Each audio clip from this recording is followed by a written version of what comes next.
తెలంగాణ మేడారం జాతరలో జరిగిన చిన్న వ్యాపారి భాషా జీవితం ఒక్క వీడియోతో కలకలం రేపింది.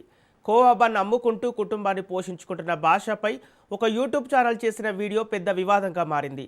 చిన్న వ్యాపారి గౌరవాన్ని దెబ్బతీశారా లేక ప్రజల ఆరోగ్యాన్ని కాపాడేందుకే ప్రశ్నించారా? ఇప్పుడు భాష పరిస్థితి ఎలా ఉంది? ఇక ఇదే అంశానికి సంబంధించి కోవా బన్ వ్యాపారి వలితో మా ప్రతినిధి మధు సుదన్ ఫేస్ టు ఫేస్.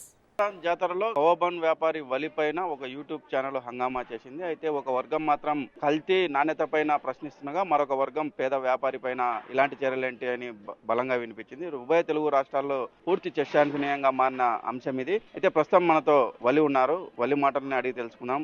ఎలా జరిగింది ఆ ఇష్యూ, ఎలా జరిగింది, ప్రస్తుతం వలి ఏం చేస్తున్నాడు, ఏం జరిగింది, ఇప్పుడు నువ్వు ఏం చేస్తున్నావు? నేను ఖాళీ ఉన్నా సార్. నేను 2 నెలలు సార్ ఖాళీ ఉండి. నేను ఖాళీ ఉంటే ఎట్లా మరి కుటుంబ పరిస్థితి? అది ఇది విషయం సార్ పాలకోబంది సార్, అందుకోసం మేము ఇంట్లో ఉన్నాం సార్. అంటే నువ్వు ఫుల్ క్లారిటీ ఇచ్చావు కదా, ఈ బండ్లో ఏమేమి వాడతావు ఏమనేది ఫుల్ క్లారిటీ ఇచ్చావు కదా, నువ్వు కూడా తిని చూపించావు, మరి ఎందుకు ఖాళీగా ఉండాల్సి వచ్చింది? అంటే కోబంది విషయం ఇది కదా సార్, యాడిపోయినా కూడా కోబంది ఉంది కదా సార్ అంతా. మరి 2 months నుంచి నువ్వు ఖాళీగా ఉన్నా అంటున్నావు. కుటుంబ నేపథ్యం ఏంటి, ఏమన్నా ఆస్తులు ఉన్నాయా? నాకు ఆస్తి బీదువలి ఆడి ఆస్తులు ఉంటాయి సార్. మాకు బీదువల సార్, మేము యాస ఏడు ఉంటాయి సార్. మాకు ఎప్పటి నుంచి చేస్తున్నాయి వ్యాపారం? చిన్నప్పుడు ఈ వ్యాపారం సార్ చేసేది. మా తాతలు ముత్తాతలు మా నాన్న మొత్తం వ్యాపారం సార్ చేసేది. మరి ఒక్కసారి ఆగిపోతే ఎలా పరిస్థితి? ఆగిపోతే ఇంకా ఇది కోబంది విషయం ఇది కదా సార్. మాకు ఆడిపోయినా కూడా మామూలుగా అంటారు కదా సార్. అయితే జాతరలోనే తీసావా లేకుంటే డైలీ కూడా చేస్తుంటారా? నేను డైలీ నిందల్లో మొత్తం నిందల్లో మొత్తం డైలీ నేను పాలకోబా. మరి ఇప్పుడు ఈ మేడారం జాతర బాగా ఫేమస్ అయిపోయింది కదా, ఫేమస్ అయింది, మరి ఎక్కువ మంది కూడా తీసుకున్నారు, చాలా మంది నీకు సోషల్ మీడియా సపోర్ట్ ఇస్తున్నారు, ఎందుకు మానాల్సి వచ్చింది? ఇలా మానం సార్, నేను చేస్తా సార్ వ్యాపారం. రంజాన్ పండుగ కదా సార్ మాది, రంజాన్ పైన చేస్తా సార్ నేను వ్యాపారం.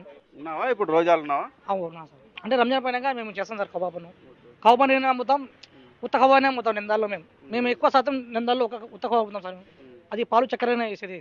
ఎట్లా తయారు చేస్తారు? పాలు చక్కెర సార్ తయారు చేసేది మామూలుగా నిందాల్లో మీద మేము అదే ఇప్పుడు 10 రూపాయలకి అని చెప్తున్నారు కదా కోవబన్ అని చెప్పేసి, అది ఎట్లా తయారు చేస్తారు? పాలు చక్కెర రమ్మని సార్ వేసేది కలిపేది మేము. దాని మీద మాకు 3 రూపాయలు సార్ వచ్చేది బండి మీద. ఎప్పుడన్నా ఫుడ్ సేఫ్టీ అధికారులు వచ్చి ఈ మధ్య తనిఖీ చేశారా నువ్వు చేసే కోవబన్? లే, మాకు ఎవరేమైనా సార్. మాకు లోకల్ వాళ్ళు కూడా చెప్తున్నారు కదా, చాలా ఏళ్ల నుంచి ఇక్కడ వీళ్ళు తయారు చేస్తున్నారు, ఇతర ప్రాంతాలకు వెళ్ళి జాతరలు జరిగినప్పుడు అమ్ముతున్నారు, మేము కూడా తింటున్నాం అని చెప్పేసి అటు వెలుగోల్లో చెప్తున్నారు, అందరు చెప్తున్నారు కదా.